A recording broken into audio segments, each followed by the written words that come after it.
एक औरत रोटी बनाते बनाते ओम भगवते वासुदेवाय नमः का जाप कर रही थी। अलग से पूजा का समय कहाँ निकाल पाती थी बेचारी।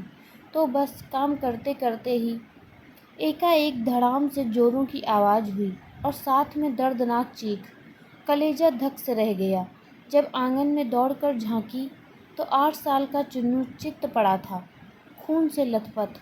मन हुआ दहाड़ मार कर रोएं, परंतु घर में उसके अलावा कोई नहीं था। रोकर भी किसे बुलाती। फिर चुन्नू को संभालना भी तो था। दौड़कर नीचे गई तो देखा चुन्नू आधी बेहोशी में माँ माँ की रट लगाए हुए है। अंदर की ममता ने आँखों से निकलकर अपनी मौजूदगी का एहसास कराया। फिर 10 दिन पहले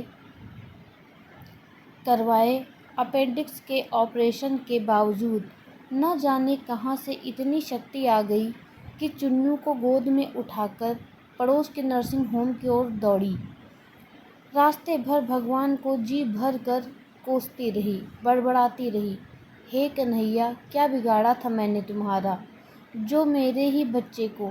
खैर डॉक्टर साहब मिल गए और समय पर इलाज होने पर चुन्नू बिल्कुल ठीक हो गया।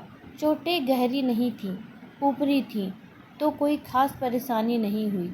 रात को जब घर पर सब टीवी देख रहे थे तब उस औरत का मन बेचैन था, भगवान से विरक्त होने लगी थी। एक माँ की ममता प्रभु सत्ता चुनौती दे रही थी।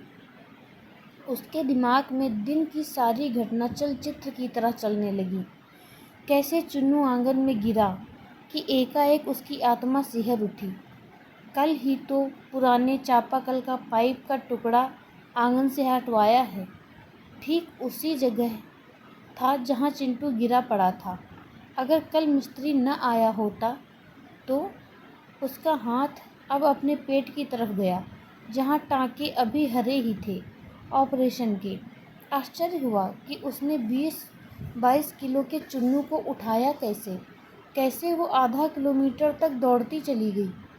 फूल सा हल्का लग रहा था चुन्नू। वैसे तो वो कपड़ों की बाल्टी तक छत पर नहीं ले जा पाती। फिर उसे ख्याल आया कि डॉक्टर साहब तो 2 बजे तक ही रहते हैं और जब वो पहुंची तो 3:30 बज रहे थे। उसके जाते ही तुरंत इलाज हुआ, मानो किसी ने उन्हें रोक रखा था। उसका सर प्रभु चरणों में श्रद्धा से झुक गया। अब वो सारा खेल समझ चुकी थी। मन ही मन प्रभु से अपने शब्दों के लिए क्षमा मांगी। तभी टीवी पर ध्यान गया तो प्रवचन आ रहा था।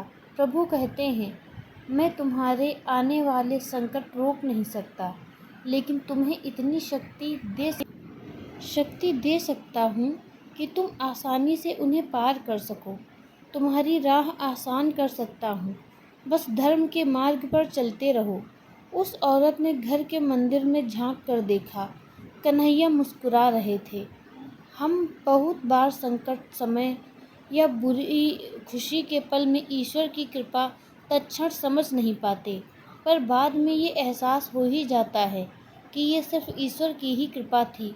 ऐसे वक्त श्रद्धा, आस्था और धैर्य बनाए रखें। आप भी कृष्ण कृपा महसूस की हो तो जय श्री कृष्ण कमेंट कीजिए। वीडियो पसंद आई हो तो ज़रूर अपने मित्रों, परिवार से शेयर कीजिए।